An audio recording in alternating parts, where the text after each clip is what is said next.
The fall of Hyperion. The Hyperion Deep Space Research Station hung like a jewel against the void, its spinning habitation rings catching the light of the distant star Procyon. Home to 15,000 scientists, engineers, and their families, it represented the pinnacle of achievement for the Galactic Confederation, a neutral zone where 27 different species collaborated on projects meant to benefit all civilized worlds. Commander Ilara Voss stood at the observation deck, her eyes fixed on the holographic display showing incoming ships. The vessels weren't scheduled. They weren't broadcasting identification signals, and they were moving fast, too fast for routine traffic. Communications, any response to our hails? Ilara asked, her voice calm despite the growing unease in her stomach. Negative, Commander. All channels silent. The communications officer, a tall Archean with translucent skin that pulsed with anxiety, looked up from his console. They're jamming our long-range transmissions. Ilara's jaw clenched. Sound general quarters. All non-essential personnel to emergency shelters. Defense teams to stations. The alarm blared throughout the massive station, a sound that had never been heard outside of drills. Hyperion wasn't a military installation. It had basic defense systems, a small security force, but nothing equipped to handle what the sensors were now confirming. A fleet of warships. Magnify central vessel, Ilara ordered, and the holographic display zoomed in on the lead ship, angular, predatory, bristling with weapons. The bridge fell silent as recognition dawned. Krell Dominion, someone whispered. The Krell, a species known for their militant expansion, their belief in genetic superiority, and their disdain for collaborative research. They had kept to themselves for decades, honoring old treaties but making no secret of their contempt for the Confederation's ideals. Ilara activated the station-wide broadcast. This is Commander Voss. Hyperion Station is facing an imminent threat. This is not a drill. All civilians to designated shelters immediately. All security personnel to defense positions. We are implementing Protocol Aegis. She turned to her second-in-command, a human named Miguel Chen. Send the emergency beacon. Maximum encryption, priority channel to Earth. Chen hesitated. Commander, Earth hasn't responded to any Confederation distress calls in over 50 years. They've maintained isolation protocols since. I know the history, Miguel. Ilara cut him off. But we have 3,000 human citizens on this station, including families. If there's any chance they'll answer, we have to try. Outside, the first shots were fired. Krell fighters streaked past the observation windows, their energy weapons leaving scorching trails across Hyperion's outer hull. The station's shields flared to life, a transparent dome of energy that would buy them time. But not much. Multiple breaches detected in sectors 7 through 12, reported the security chief, an Intasi female whose spines were fully extended in alarm. Boarding parties confirmed. Deploy all security teams, Ilara ordered. Priority is civilian protection and containment of sensitive research. On the screens, they watched as their meager defense force engaged the intruders. The Krell moved with military precision, their armored forms nearly impervious to the station's standard security weapons. They weren't killing indiscriminately. They were capturing, securing, taking control of key systems. They're after the Nexus core, Ilara realized aloud. The Nexus was Hyperion's central database, containing decades of collaborative research, including the breakthrough dimensional physics work that could revolutionize interstellar travel. Commander, Chen called out, we've received an incoming transmission from the Krell flagship. The main screen flickered, revealing a Krell commander, scaled skin, vertical pupils and amber eyes, an expression of cold calculation. I am Supreme Commander Vrex of the Krell Dominion. The figure announced without preamble. Your station is now under our control. Deactivate your remaining defenses and prepare for boarding. Resistance will result in unnecessary casualties. Ilara stepped forward. This is Commander Ilara Voss of Hyperion Station. We are a civilian research facility operating under Galactic Confederation protection. Your actions constitute an act of war against 27 sovereign species. The Confederation is weak, Vrex replied dismissively. You collect knowledge, but lack the will to use it. The Krell Dominion will not make the same mistake. Your research will serve a greater purpose under our guidance. The transmission cut off as another explosion rocked the station. Shields at 40%, reported the operations officer. We have boarders approaching the command deck. Ilara looked around at her crew, scientists and administrators thrust into a battle they were never trained for. She thought of the families hiding in shelters, of the invaluable research that could be weaponized in Krell hands. Initiate Prometheus Protocol, she ordered quietly. Chen's eyes widened. Commander, that will erase years off. I know what it will do, Miguel. But we cannot let the Nexus fall into Krell hands. She placed her hand on the biometric scanner. Authorization VOS Alpha 93. Begin data purge of all classified research. The computer acknowledged her command, beginning the process of destroying the most sensitive data stored in the Nexus core. Not all would be lost. Backup protocols had been transmitting key findings to secure locations throughout Confederation space for years, but it would deny the Krell their prize. Evacuation pods are launching from residential sections, reported the operations officer. 37 pods away. On the tactical display, Ilara watched as the small evacuation vessels streaked away from the station. The Krell fighters ignored them. They were after bigger game. Commander, Chen said urgently, security teams are being overrun. We have maybe 10 minutes before they reach the command deck. Ilara nodded. All remaining personnel, prepare to evacuate. Download emergency protocols to your secure devices. She looked at Chen. Status of the Earth beacon. Transmitted, but no response. She hadn't expected one.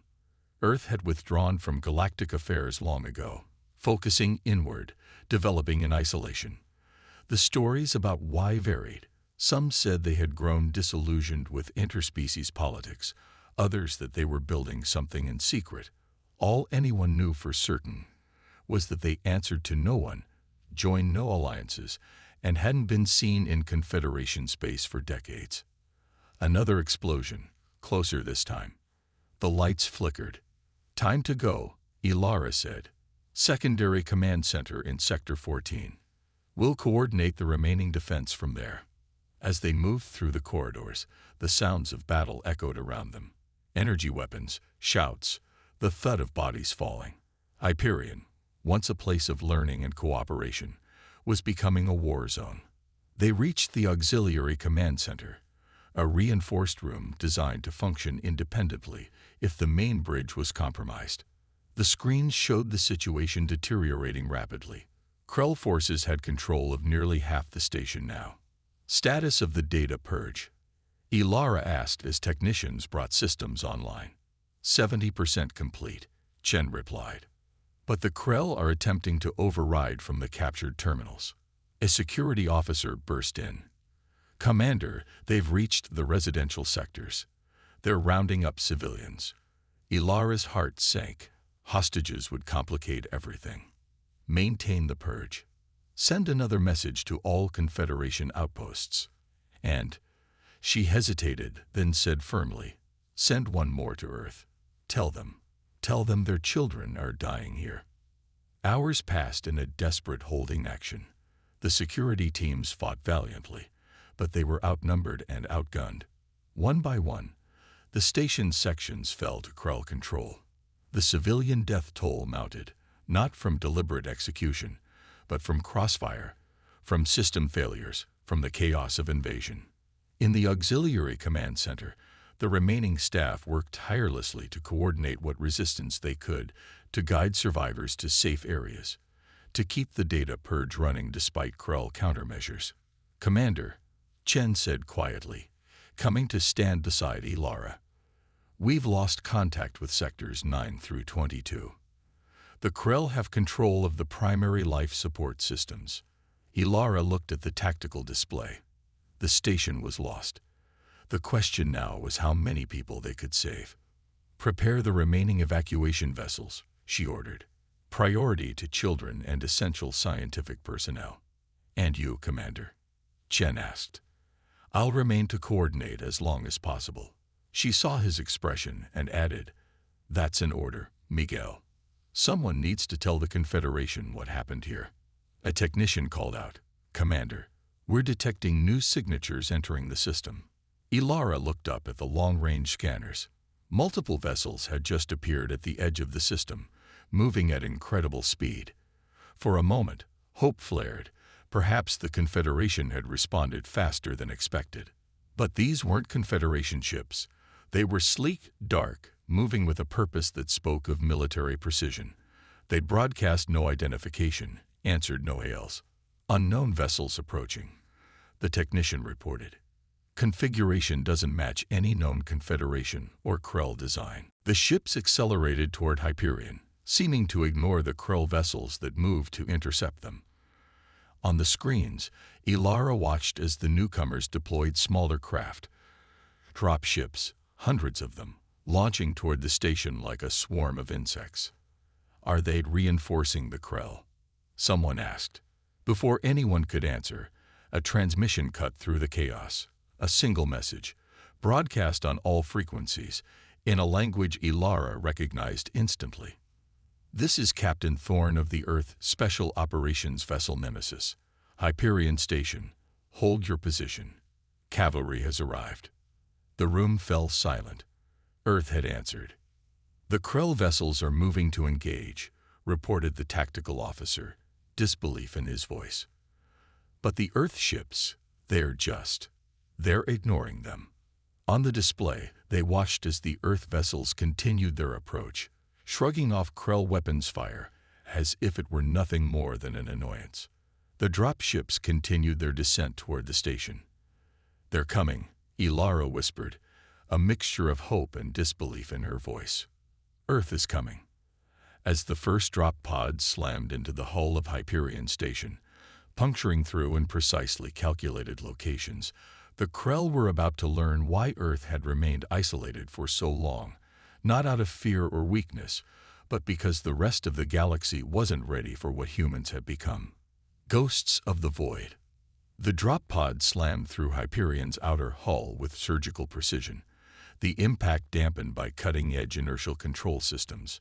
Inside, 6 figures sat in perfect silence, their breathing steady despite the violent entry.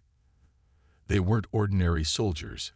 They were Phantoms, Earth's most elite special operations unit. "Impact in 5, announced the squad leader, Captain Maya Reyes, her voice calm through the neural interface that connected the team. Secondary systems confirm Krell presence throughout target zone. Weapons-free, stealth protocols, no survivors." The pod came to a halt, embedded in the station's infrastructure. The side panels hissed open, and the Phantoms moved out in perfect formation, their reactive camouflage armor shifting to match the environment, rendering them nearly invisible to both standard vision and most detection systems. While the Krell forces responded to the more obvious Earth military presence elsewhere on the station, Maya's team slipped through maintenance corridors, their movement guided by real-time schematics uploaded from Earth intelligence. Their mission was specific: secure the station's Nexus core and any surviving command staff. "Contact, 30 meters ahead," whispered Sergeant Victor Chen through the neural link. "Krell Patrol, 4 units. Suppress and eliminate," Maya ordered. Silent protocols. The Phantoms moved like shadows, their advanced weaponry making almost no sound as they neutralized the patrol. The Krell soldiers, fearsome warriors by any standard measure, never even knew what hit them. Meanwhile, in another section of the station, Commander Ilara Voss and her remaining staff were fighting a desperate holding action. The Krell had broken through the last defensive line and were minutes away from breaching the auxiliary command center. "Final evacuation vessels are away," reported a junior officer, his uniform singed and bloody. "That's all the civilians we could reach." Ilara nodded grimly. "Delete all remaining sensitive files. Prepare for..." The doors to the command center blew inward with explosive force. Krill soldiers poured through the opening, their weapons raised. Ilara's security team returned fire, but they were outnumbered and outgunned. "Hold position," barked a Krell officer, his scaled face twisted in a victorious snarl. "Commander Voss, you will surrender the access codes to the Nexus core immediately." Ilara straightened her spine. "The Nexus data has been purged. Your invasion was for nothing." The Krell officer approached, towering over her. "The purge was interrupted. Our technicians are retrieving fragments as we speak. The codes will accelerate the process." "I'll die first," Ilara replied evenly. "That can be arranged," the Krell said, raising his weapon to her head. The lights flickered, then went out completely. Emergency systems kicked in, bathing the room in dim red light. The Krell officer looked around, suddenly wary. "Check the power systems," he ordered one of his soldiers. The soldier took 2 steps toward a console, and then simply crumpled to the floor, a thin line of blood appearing at his throat. The other Krell raised their weapons, firing wildly into the shadows. 2 more fell in quick succession, taken down by invisible assailants. The Krell officer grabbed Ilara, using her as a shield as he backed toward the door. "Show yourselves," he demanded.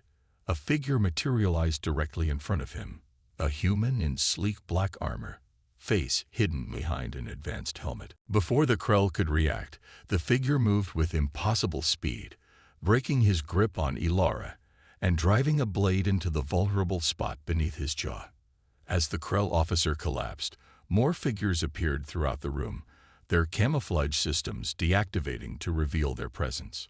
"Commander Voss," one of them asked, removing her helmet to reveal a woman with sharp features and calculating eyes. "Captain Maya Rise, Earth Special Forces. We received your distress call." Ilara stared in disbelief. Earth hasn't responded to any Confederation communications in 50 years. "We respond to our own," Maya replied simply. 3,000 human citizens on this station. That makes Hyperion Earth's concern." She activated a holographic display from her wrist unit. "The situation is fluid. Earth fleet is engaging Krell forces in orbit. My team's mission is to secure you and any remaining command staff." "The Nexus core," Ilara began, already being addressed by another team. Maya cut in. "Now, we need to move. This position is compromised." Throughout the station, similar scenes were playing out.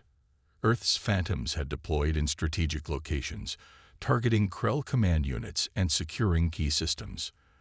They moved with a lethality that shocked even veteran Krell warriors. Enhanced strength, speed, and reflexes, combined with technology decades beyond anything the Confederation or Krell possessed.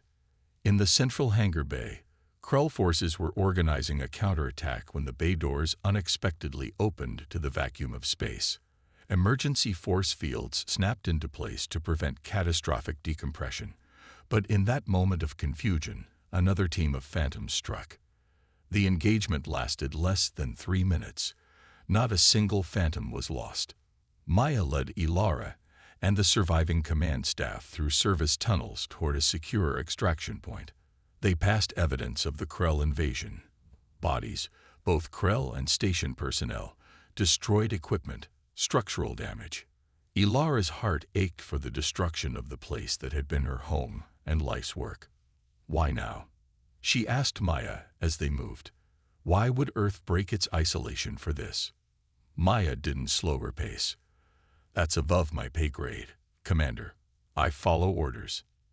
And those orders are: secure Hyperion Station, eliminate Krell presence, retrieve all data related to Project Prometheus." Ilara stumbled, caught by surprise. "Project Prometheus? That's classified Confederation research. How does Earth even know about it?" Maya gave her a sidelong glance. "You really think Earth withdrew from galactic affairs completely? We've been watching. We've had our people embedded in key positions throughout the Confederation, including Hyperion." The revelation hit Ilara like a physical blow. "Spies. All this time. "We prefer observers," Maya replied with a hint of a smile. "Earth learned long ago that knowledge is the ultimate defense. We know more about the Confederation than its own leaders do, and we know what the Krell were really after." They reached a secure communication hub where several other Phantoms had established a temporary command post. Holographic displays showed the battle raging throughout the station and in the space around it. "Nexus core is secure," reported a Phantom officer. "Krell forces are being pushed back from all critical systems." Maya nodded. "And the package?" "Retrieved. All data intact." Ilara looked from one to the other. "What package?" "I ordered a complete purge of the Nexus." "And your systems began that purge," Maya confirmed. "But not before our embedded operatives copied all Project Prometheus data to a secure partition that the Krell couldn't access." Outside the station, the space battle had taken a decisive turn. The Earth fleet, smaller than the Krell force but vastly more advanced, had broken through the enemy formations. Krell ships were retreating or being destroyed one by one. "Hyperion can't be saved, can it?" Ilara asked quietly, watching a structural integrity display that showed catastrophic damage to multiple sections. Maya's expression softened slightly. "The station has suffered critical damage, but we can save most of the people and the research." A transmission came through on the command channel, a man's voice, authoritative and direct. "Captain Rice, this is Admiral Thorne. Status report." "Command staff secured," Maya responded. "Nexus data retrieved. Krell forces in retreat across all sectors." "Good. Prepare for Phase 2. Reinforcements incoming." On the external cameras, they could see more Earth ships entering the system, larger vessels, clearly designed for support and evacuation rather than combat. "What is Phase 2? Ilara asked. "Evacuation and demolition," Maya answered. "We're getting everyone off this station, then making sure nothing useful falls into Krell hands when they inevitably return with a larger force." Ilara felt a surge of anger. "This station represents decades of work by thousands of scientists from dozens of species. You can't just destroy it." "We're saving what matters. The people and the research," Maya countered. "The physical structure can be rebuilt. What can't be replaced is what the Krell would do with certain technologies if they captured them." Before Ilara could respond, the communication system chimed with an incoming transmission from one of the Earth vessels. "This is Professor Gabriel Leong, Earth Science Directorate," announced a distinguished-looking elderly man. "Commander Voss, I've been following your work on dimensional physics for years.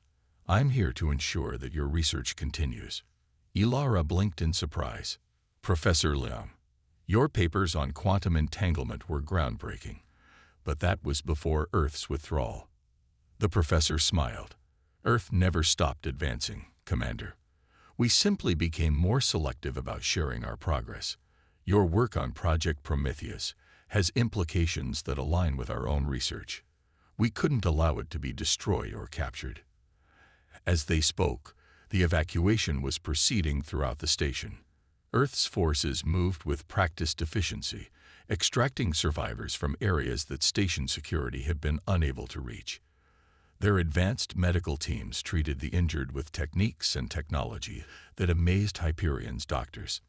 In the central administrative sector, a Krell commander fought desperately against a Phantom squad. He was a veteran of a dozen campaigns, feared even among his own kind for his brutality and tactical genius. But against these humans, he was outmatched in every way. "What are you?" he gasped as a Phantom disarmed him with impossible speed. The Phantom tilted her head slightly. "The consequence of leaving humanity alone for 50 years, she replied before ending him. Back at the command post, Ilara watched as the last groups of survivors were shuttled to the Earth vessels. The Krell fleet had broken off engagement, retreating to the edge of the system to regroup. "They'll be back," Maya said, following her gaze. "And in greater numbers." "And will Earth be here to meet them?" Ilara asked. Maya exchanged a look with Professor Liang, who had joined them in person. The professor nodded slightly. "Commander Voss, Maya said, "What would you say if I told you this attack wasn't random? That the Krell targeted Hyperion specifically because of Project Prometheus, and that they've been systematically targeting research facilities across the Confederation for months." Ilara frowned. "I'd say that's impossible. The Confederation would have noticed a pattern." "The Confederation sees what it expects to see," Professor Liang interjected gently. "Isolated incidents, attributed to pirates or local conflicts. But Earth has been watching the bigger picture. The Krell are preparing for war," Maya stated flatly. "Not just against the Confederation, but against all species they deem inferior, which is everyone else. They'd been gathering intelligence, testing defenses, acquiring technologies. And Earth has known this and done nothing." Ilara demanded. "Until now, we've been content to observe," Professor Liang said. "Earth withdrew from galactic politics for good reasons, but this Krell aggression has forced our hand." Maya's communication device beeped. "Final evacuations complete. All Phantom teams reporting mission success." "Then it's time to go," the professor said. "Commander Voss, your expertise will be invaluable in what comes next. Will you join us?" Ilara looked around at the command center, her home for the past 7 years, now battle-scared and failing. She thought of her staff, of the thousands of scientists and their families who had trusted her leadership, of the research that represented hope for a better future. "What comes next?" she asked. Maya's answer was simple and chilling. "We show the Krell and the Confederation what humanity has become." As they boarded the last shuttle, Ilara looked back at Hyperion Station, a dream of cooperation and knowledge that had turned into a nightmare of violence. But perhaps from its ashes, something new would rise. A galaxy forced to recognize that humanity had never really left, had never stopped advancing, had simply been waiting for the right moment to reveal what they had become. The shuttle doors closed, and Hyperion fell away behind them. Ahead lay Earth's fleet, sleek, powerful vessels that defied conventional design philosophy. And beyond that, a future where humanity would no longer watch from the shadows. The battle for Hyperion was over. The war was just beginning. Turning the tide. The Earth vessel, relentless, cut through space like a blade, its advanced stealth systems rendering it nearly invisible to conventional detection methods. On the bridge, Commander Ilara Voss stood beside Admiral Thorne, watching the tactical display with a mixture of awe and unease. "This ship shouldn't be possible," she murmured, studying the readouts. "The energy requirements alone for your propulsion system would require 0-point energy extraction." Admiral Thorne finished for her. He was a tall man with silver at his temples and eyes that had seen too much conflict. "Earth developed it 20 years ago." Ilara shook her head in disbelief. "The Confederation's best scientists believe that technology is still theoretical." "The Confederation has been content with incremental progress," Thorne replied. "Earth chose a different path." Around them, the bridge crew worked with quiet efficiency, monitoring systems that made Hyperion's advanced technology look primitive by comparison. The holographic displays showed the remnants of the Krell attack fleet regrouping at the edge of the system, reinforcements arriving through jump points. "They're not retreating," Ilara observed. "They're preparing for a counterattack." Thorne nodded. "As expected, the Krell don't abandon their objectives easily." "And what is Earth's objective here?" Ilara asked pointedly. "You've evacuated the survivors, retrieved the research data. Why stay and fight?" Before Thorne could answer, the communications officer called out, "Admiral, incoming transmission from the Krell command vessel. They're requesting to speak with the Earth commander." Thorne's expression hardened. "Put it through." The main view screen flickered to life, revealing the face of a Krell admiral, older than the commander Ilara had faced on Hyperion, his scales bearing the distinctive markings of high rank. "I am Grand Admiral Zex Thul of the Krell Dominion," the figure announced, mandibles clicking with barely restrained anger. "You have interfered in a legitimate military operation against a Confederation facility. This constitutes an act of war against the Dominion." Thorne's response was coolly measured. This constitutes the protection of Earth citizens and interests. Your attack on a civilian research station was unprovoked and violated 3 separate treaty agreements. The Krell admiral's vertical pupils narrowed. Treaties with the Confederation, not with Earth. Your world abandoned its commitments to galactic governance decades ago. We abandoned politics, Thorne corrected. Not our people. Zexthol leaned forward. You have 1 hour to withdraw from this system. After that, you will face the full might of the Krell Dominion. The transmission cut off. Ilara looked at Thorne, who seemed entirely unperturbed by the threat. You're seriously going to engage them? She asked. The Krell fleet outguns you at least 5 to 1. A thin smile crossed Thorne's face. Numbers aren't everything, Commander Voss, especially when you've spent 50 years preparing for this exact scenario. He turned to his tactical officer. Deploy the ghosts. Priority targets are command vessels and communication nodes. Full-spectrum electronic warfare package. Throughout the Earth fleet, specialized craft began to launch. Smaller than fighters, but larger than drones, their hulls composed of materials that absorbed rather than reflected energy. These were the ghosts, autonomous combat platforms guided by advanced AI systems, designed to disrupt and destroy enemy formations from within. While the Krell are occupied with our visible fleet, Thorne explained to Ilara, the ghosts will infiltrate their formation. By the time they realize what's happening, it will be too late. On the tactical display, the ghosts disappeared from conventional tracking as they activated their stealth systems and accelerated toward the Krell fleet. Meanwhile, in a secure conference room adjacent to the bridge, Professor Liang was debriefing the scientific personnel evacuated from Hyperion. Among them was Dr. Miguel Chen, Ilara's second-in-command. Project Prometheus was closer to completion than we realized, Liang said, examining the data recovered from Hyperion's Nexus core. Your team's work on dimensional phasing is exceptional. It was meant to revolutionize interstellar travel, Chen replied. Imagine ships that could phase partially out of normal space, reducing drag, increasing speed, all without the risks of full hyperspace transit. Leon nodded, but the military applications are what concerned us, and what attracted the Krell. A weapon using this technology could bypass any known defense system. Chen's expression darkened. That was never our intention. Intentions don't matter to the Krell, Liang said gently. Only capabilities. And now that they've made their move, we need to accelerate our response. Back on the bridge, the tactical situation was evolving rapidly. The ghosts had reached the outer perimeter of the Krell fleet and were beginning their infiltration. On the main view screen, Ilara watched as Krell vessels suddenly lost power, their systems compromised by attacks they couldn't detect. What exactly are those ghosts doing?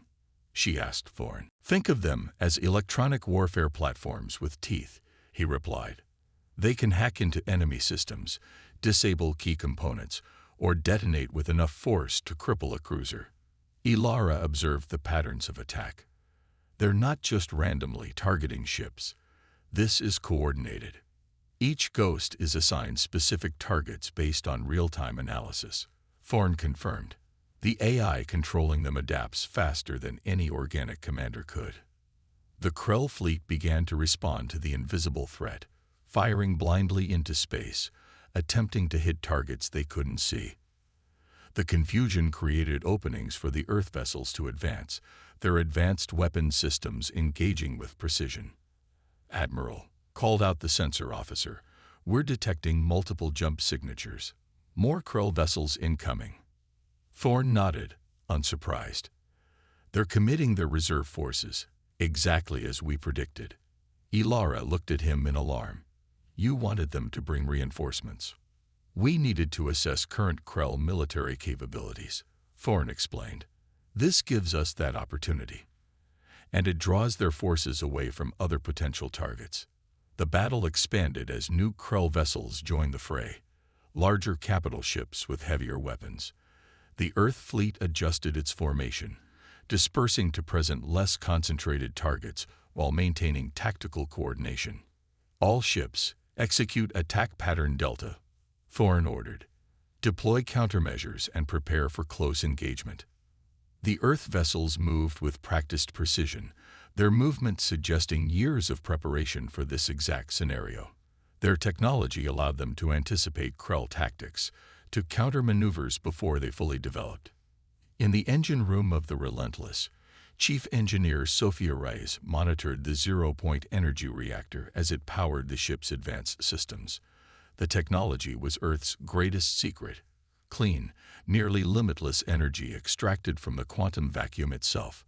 It enabled their shields, their weapons, their propulsion systems to operate at levels the Confederation had deemed impossible. Power fluctuations in the port shield grid, reported one of her technicians. Krell weapons fire is causing harmonic resonance. Sophia's fingers flew across the control panels, adjusting parameters, compensating, recalibrate the field modulators to randomize frequency. The shield stabilized, deflecting the concentrated beam from a Krell dreadnought with minimal effort. Sophia allowed herself a small smile of satisfaction. 50 years of isolation had given Earth time to perfect technologies the rest of the galaxy had dismissed as theoretical. Back on the bridge, the tactical display showed the battle turning decisively in Earth's favor. The Ghosts had disabled or destroyed nearly a third of the Krell vessels, creating chaos in their formation. The remaining Earth ships pressed the advantage, their weapons cutting through Krell defenses with surgical precision. "We're receiving a transmission from the Krell command ship," announced the communications officer. Thorne glanced at Ilara.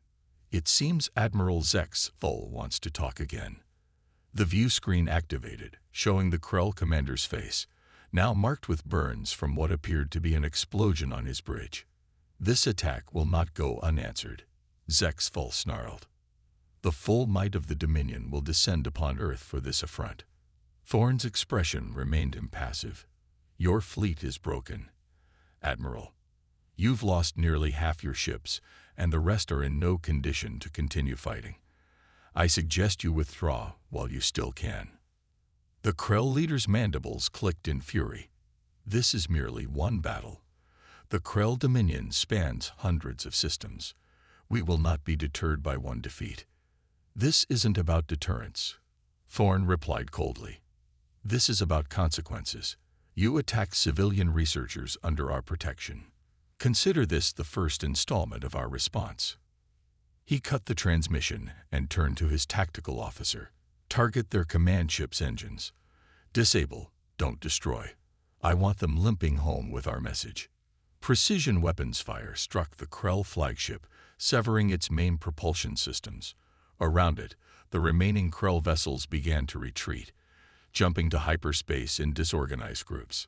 Ilara watched the tactical display as the enemy fleet dispersed.